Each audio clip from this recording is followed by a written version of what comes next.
Tushuntiraman, har bir oilada mana hokim yordamchilaridan kredit olib, vaqtida yopgan bo'lsa, davlat ishlayotgan kafillik asosida beriladi. Mahalla loyihasi deyiladi shu narsa.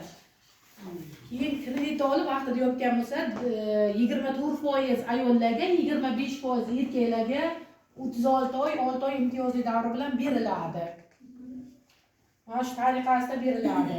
312 sonli qaror bo'yicha yangi yatta ochib garov qo'ysa 300 milliongacha hisob raqamiga pul tashlab beriladi. Shunday topsangiz bo'ladi.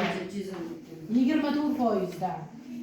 Hamroh ayol deyapmiz, hamroh ayol bo'yicha yangi yatta ochsa davlat ishida ishlayotgan kafillik asosida 3-shaxs kafillik deyiladi.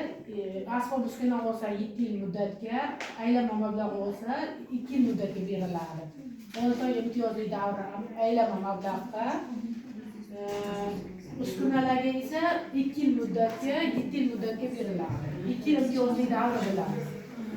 Eshitdinglar? Kim tushunmasa, foiz 24 dedingiz.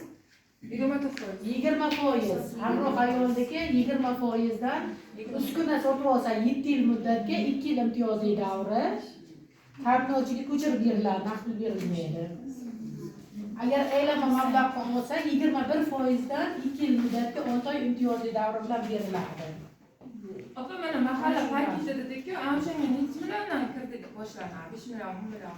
Loyiha paketiga farqi yo'q, o'sha kiritilgan mayda, bazaga kiritilganlarga yana bir narsa eshitdinglar.